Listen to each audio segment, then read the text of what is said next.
আসসালামু আলাইকুম সুপ্রিয় শিক্ষার্থীবৃন্দ। কোরাসজেনের আজকের পর্বে আপনাকে জানাচ্ছি স্বাগতম। তো আজকের পর্বে আমরা শিখব কিভাবে ই-কমার্সের চেকআউট ফিল্ডগুলো এডিট করতে হয়। এখানে বাই ডিফল্ট অনেকগুলো চেকআউট ফিল্ড দেওয়া থাকে, অনেক সময় এগুলো আমাদের প্রয়োজন হয় না, বা অনেক সময় আমরা ল্যাঙ্গুয়েজ চেঞ্জ করতে চাই অথবা নিজের মতো করে এগুলো অ্যাডজাস্ট করতে চাই। তো আজকের পর্বে আমরা শিখব কিভাবে আমরা এগুলো নিজের মতো করে অ্যাডজাস্ট করতে পারি। তো এটি করার জন্য আমাদের একটি প্লাগইনের সাহায্য প্রয়োজন হবে। আমরা ওয়ার্ডপ্রেস ড্যাশবোর্ডে লগ ইন করার পর প্লাগইনস থেকে অ্যাড প্লাগইনে ক্লিক করব। এখানে আমরা সার্চ করব চেকআউট ফিল্ড এডিটর লিখে, চেকআউট ফিল্ড অথবা চেকআউট ফিল্ড লিখলেও এটি চলে আসবে।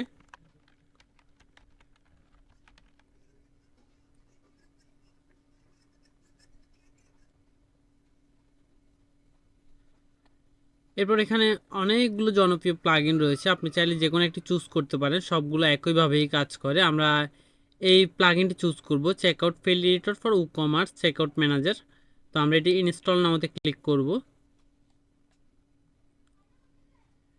ইনস্টল নাওতে ক্লিক করার পরে অ্যাক্টিভেটে ক্লিক করব। অ্যাক্টিভেট থেকে আমরা এখানে দেখতেই পাচ্ছি প্লাগইনটি চেকআউট ফিল্ডস লেখাটি শো করতেছে। আমরা চাইলে এখানে ই-কমার্স থেকে চেকআউট ফিল্ডেও ক্লিক করতে পারি। এরপর এগুলো হচ্ছে যে বিলিং অ্যাড্রেস। আমরা যদি এখানে দেখতে পাই, আমরা যদি এখানে থেকে আমাদের কার্টে ফিরে যাই, কার্ট থেকে যদি প্রসিড টু চেকআউট করি,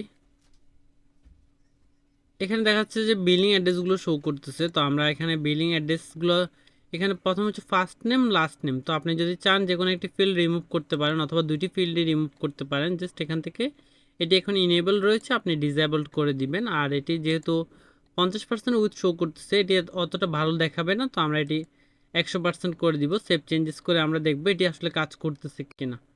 তো সেভ চেঞ্জেস করার পর আমরা চেকআউট পেজে গিয়ে রিলোড দিব।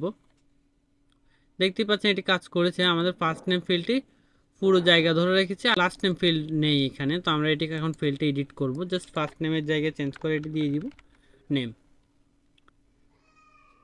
একইভাবে আমরা যদি কান্ট্রি রিজিয়ন ফিল্ডটিতে যাই, এখান থেকে আমাদের যদি স্পেসিফিক কান্ট্রির জন্য আমরা সার্ভিস প্রোভাইড করে থাকি বা প্রোডাক্ট সেল করে থাকি, তাহলে এই ফিল্ডের প্রয়োজন হয় না, বাই ডিফল্ট এটি ওই কান্ট্রি হয়ে থাকে। তো আমরা এই ফিল্ডটি ডিসেবল করে দিলাম। তারপর হচ্ছে যে স্টেট অ্যাড্রেস, এখানে আপনি চাইলে এটি চেঞ্জ করতে পারেন। সাপোজ এখানে আপনি চাইলে লিখতে পারেন যে অ্যাড্রেস, আর আপনি যদি আপনার ভাষায় চেঞ্জ করতে চান, সেক্ষেত্রে আপনি আপনার বাই ডিফল্ট ল্যাঙ্গুয়েজ যেটি সেটিও চুজ করতে পারেন। যেমন আমরা এখানে ঠিকানাও দিয়ে দিতে পারি।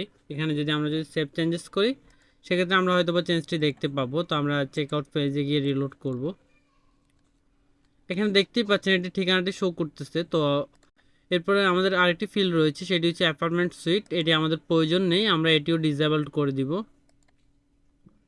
এরপর টাউন সিটি, এটি প্রয়োজন আছে আমাদের। তো আমরা এটা চেঞ্জ করে চাইলে শহর লিখতে পারি বা জেলা লিখতে পারি বা উপজেলা লিখতে পারি আমাদের ইচ্ছে মতো। তারপরে স্টেট কান্ট্রি, এখান থেকে আমরা যে কোনো একটা এরিয়া সিলেক্ট করতে পারি।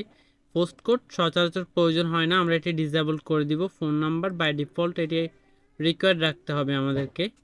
আর ইমেল অ্যাড্রেস, তো আমরা চাইলে এগুলো আবার ড্রাগ অ্যান্ড ড্রপ করে উপরেও নিয়ে যেতে পারি।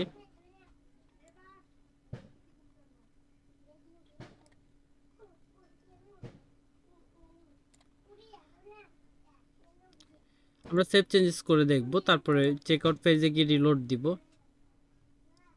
নেম, ফোন, ইমেল, তারপর ঠিকানা, টাউন বা সিটি, স্টেট বা কান্ট্রি এটা শো করতেছে। তো আমরা স্টেট বা কান্ট্রিটি উপরে নিয়ে যাব, আর এখানে ঠিকানাটি চাইলে রিমুভ করে দিতে পারি অথবা সব কিছু একই সাথে দেখাতে পারি।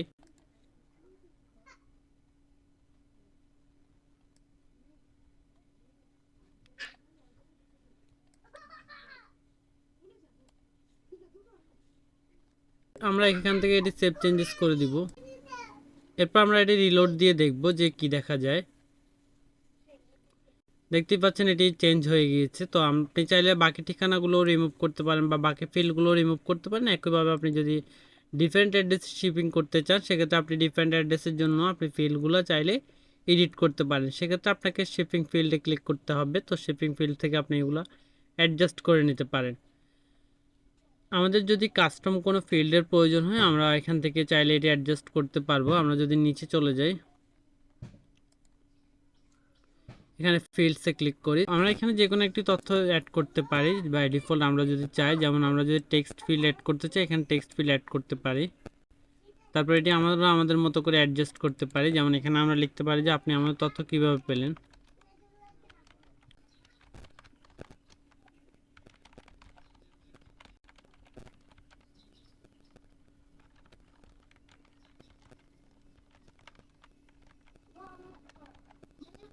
বাই ডিফল্ট কোথাও এটি থাকে না, তো আমরা এখানে নর্মালি এটা টিউটোরিয়াল পারপাসে অ্যাড করলাম। আমরা সেভ চেঞ্জেস দিয়ে দেখব এটি অ্যাড হয় কিনা। তো এখানে যে আমরা রিলোড দিয়ে দেখব, এই যে এটি অপশনাল ফিল্ড হিসাবে এখানে চলে আসছে। তো আপনি এটি চাইলে অ্যাডজাস্টও করতে পারেন। তো আমরা এইভাবেই একটি ই কমার্সের চেকআউট পেজ এডিট করতে পারি। তো আজকের ভিডিওটি এই পর্যন্তই। ভিডিওটি ভালো লাগলে আমার চ্যানেলটি সাবস্ক্রাইব করে রাখবেন।